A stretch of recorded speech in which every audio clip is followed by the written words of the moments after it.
না, সেইটো বিজেপিৰে হয়।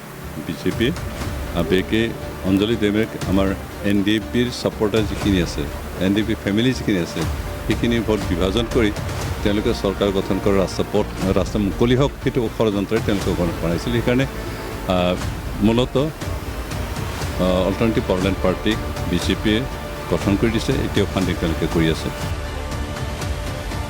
জয় ভাৰত দলটোও আদিবাসী মানুহখিনি বিভাজন কৰি কেনেকৈ তেওঁলোকৰ চৰকাৰত টিকি থকাৰ পথ মুকলি হ'ব, সেই ষড়যন্ত্ৰ কৰি বনাই দিয়া হয়। সেইকাৰণে জয় ভাৰত বিজেপিৰ ষড়যন্ত্ৰ জন্ম হোৱা আৰু বিজেপি এতিয়াও ফাণ্ডিং কৰি আছে।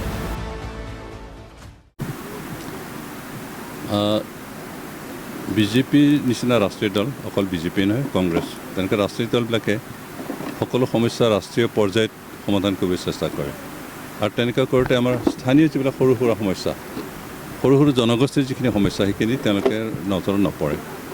আৰু সেইখিনি সমাধান কৰিব লাগিলে আমাক আঞ্চলিক দল লাগে। আৰু আঞ্চলিক দল হ'লে অন্ততঃ এই অঞ্চলত বসবাস কৰা আটাই জাতি জনগোষ্ঠী, ক্ষুদ্ৰ ক্ষুদ্ৰ জনগোষ্ঠীও আছে। কোনোবা এটা জনগোষ্ঠী জনসংখ্যাই মাত্ৰ 25,000, 20,000, 15,000 এনেকুৱা আছে। তেনেকুৱা একেবাৰে খুব কম সংখ্যক জনগোষ্ঠীৰ যিখিনি সমস্যা ৰাষ্ট্ৰীয় দলবিলাকে তেওঁলোকৰ নজৰত নপৰে। সেইকাৰণে তেওঁলোকৰ সমস্যাৰ সমাধান নকৰে, সমস্যা হৈ ৰয়। কিন্তু আঞ্চলিক দলবিলাকে গোটেই জনগোষ্ঠীসমূহৰ প্ৰতিটো জনগোষ্ঠীৰ সমস্যা কি, কেনেকুৱা তেওঁলোকে সেইবোৰ কেনেকৈ সমাধান কৰিব পাৰিছে, কথাখিনি সূক্ষ্মভাৱে চাই সমাধান কৰাৰ কথাখিনি চিন্তা কৰিব পাৰে। সেইকাৰণে আপচোই এই কথাখিনি উপলব্ধি কৰিছে, কাৰণ তেওঁলোক আঞ্চলিক এটা NGO হিচাপে, নন পলিটিকেল অৰ্গেনাইজেশ্যন হিচাপে বিভিন্ন জনগোষ্ঠীৰ ছাত্ৰ সংগঠনবিলাকৰ লগত লগ লাগি কাম কৰি আছে।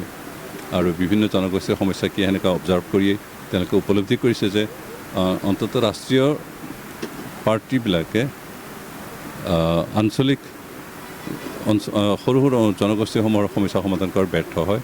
কিন্তু আঞ্চলিক দলবিলাকে সকলো জনগোষ্ঠীৰে ক্ষুদ্ৰ ক্ষুদ্ৰ জনগোষ্ঠীৰ সমস্যা সমাধান কৰাত সাফল্য হয়। সেইকাৰণে এনেকুৱা কাউন্সিলবিলাকত BTC কাউন্সিলেই হওক বা কাৰ্বি আংলং কাউন্সিলেই হওক বা মেঘালয় কাউন্সিলসমূহেই হওক, তাত আঞ্চলিক দলবিলাকে যদি চৰকাৰ গঠন কৰে, তেতিয়াহ'লে গোটেই জনগোষ্ঠীসমূহৰ সেই অঞ্চলত বসবাস কৰা আমাৰ খিলঞ্জীয়া জনগোষ্ঠী বা নন খিলঞ্জীয়া জনগোষ্ঠীও হ'ব পাৰে, তেনেকুৱা জনগোষ্ঠীসমূহৰ সমস্যা সমাধান কৰাত সাৰ্থক হয়।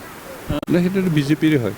বিজেপিয়ে আবেগে অঞ্জলি দেৱক আমাৰ NDPৰ ছাপৰ্টাৰ যিখিনি আছে, NDP ফেমিলি যিখিনি আছে, সেইখিনি ভোট বিভাজন কৰি তেওঁলোকে চৰকাৰ গঠন কৰাৰ ৰাস্তা মুকলি হওক, সেইটো ষড়যন্ত্ৰৰে তেওঁলোকে বনাইছিল। সেইকাৰণে মূলতঃ অল্টাৰনেটিভ পাৰ্লামেণ্ট পাৰ্টিক বিজেপিয়ে গঠন কৰি দিছে, এতিয়াও ফাণ্ডিং তেওঁলোকে কৰি আছে। জয় ভাৰত দলটোও আদিবাসী মানুহখিনি বিভাজন কৰি কেনেকৈ তেওঁলোকৰ চৰকাৰত টিকি থকাৰ পথ মুকলি হ'ব, সেই ষড়যন্ত্ৰ কৰি বনাই দিয়া হয়। সেইকাৰণে জয় ভাৰত বিজেপিৰ ষড়যন্ত্ৰ জন্ম হোৱা আৰু বিজেপি এতিয়াও ফাণ্ডিং কৰি আছে।